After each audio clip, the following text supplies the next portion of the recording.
e vamos ver o incrível Jamil Chad, sucesso aqui na Folha Democrata também, nos recortes que a gente faz dele. Vamos lá. A Ação Britânica destacou R$43, gente, vamos fechar a turma. No STF como um teste decisivo das instituições brasileiras. O Brasil também aparece como exemplo de maturidade democrática, até mesmo em comparação com os Estados Unidos. Tem um trechinho da reportagem que eu vou ler para vocês, que diz o seguinte: isso nos remete a uma era sombria e passada, em que os Estados Unidos, habitualmente, desestabilizavam os países latino-americanos. Felizmente, a interferência do Sr. Trump provavelmente sairá pela culatra.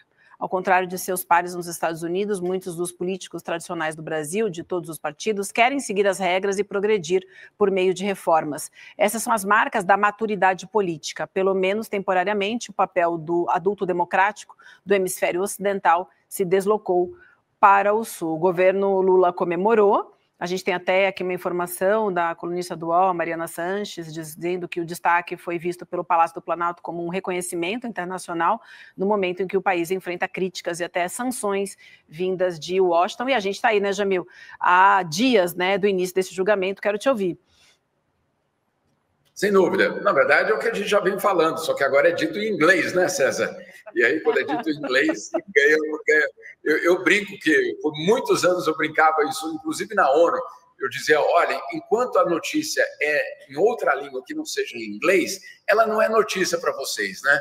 Quando ela vira uma notícia em inglês, ela se transforma. E isso eu estou dizendo casos muito concretos como o Zika, o vírus que atingiu o Brasil, ele só foi notícia quando ele chegou na Flórida, nos Estados Unidos. Então, a gente sabe do que a gente está falando aqui, mas, enfim, é extremamente importante que essa capa traga justamente essa imagem.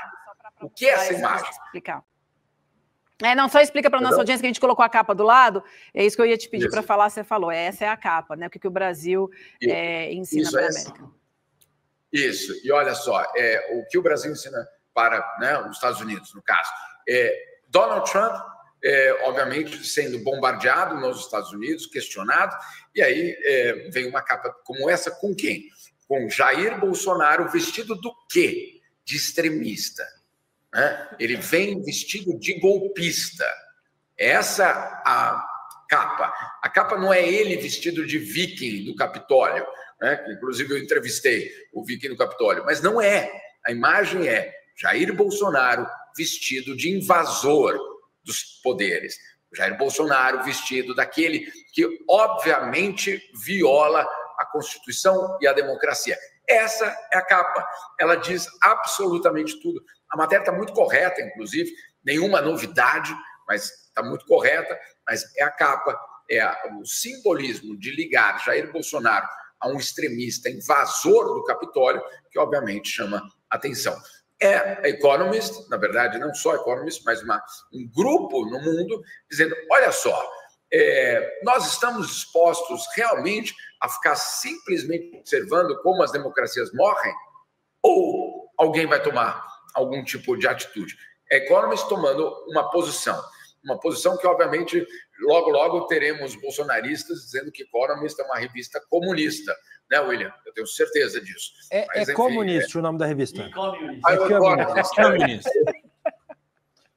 Mas é importante demais isso que o Jamil ressaltou. O Jacob Chansley, né, que foi o viking do Capitólio, foi perdoado pelo Donald Trump, tá, gente? Se a gente tivesse aqui um governo de extrema-direita, a gente teria certamente o governo de extrema-direita perdoando os golpistas, quem tentou explodir caminhão-tanque no aeroporto de Brasília, quem jogou ônibus pegando fogo de viaduto em Brasília, quem tentou sabotar a nossa infraestrutura de energia elétrica, uma coisa que a gente fala muito pouco, inclusive, mas também estava no plano dos golpistas, general que fez plano para matar presidente e vice.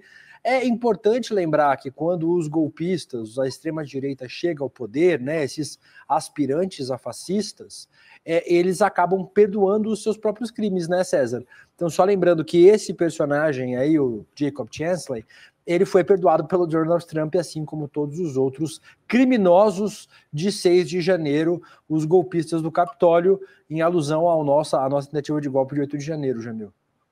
É isso mesmo, William. E eu vou além.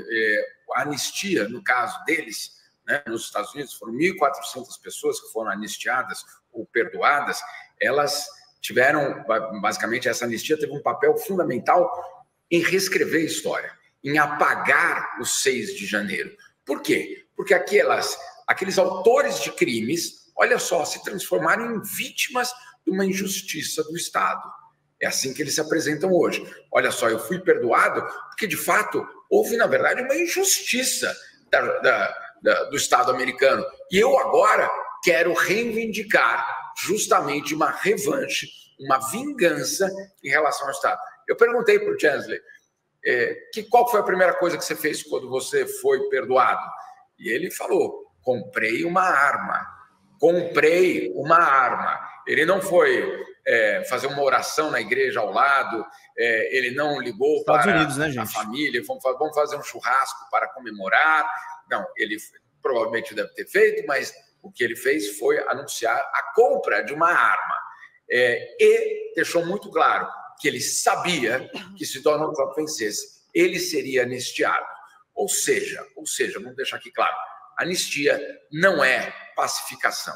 E a anistia, no caso do 6 de janeiro ou do 8 de janeiro nosso, é transformar justamente aquele fato, reescrever a história. E a gente reescreve a história para quê? Vamos sempre lembrar disso. A gente reescreve a história para, obviamente, fins políticos, de poder, para justamente restabelecer algum tipo de legitimidade daquele movimento. Então, eu sou anistiado e eu, portanto, todas aquelas minhas demandas são legítimas, inclusive que a eleição foi roubada, sem prova nenhuma. Inclusive que, obviamente, temos no Brasil uma ditadura do judiciário, etc, etc, etc. Então, a anistia não é só mandar fulana ou fulano de volta para casa.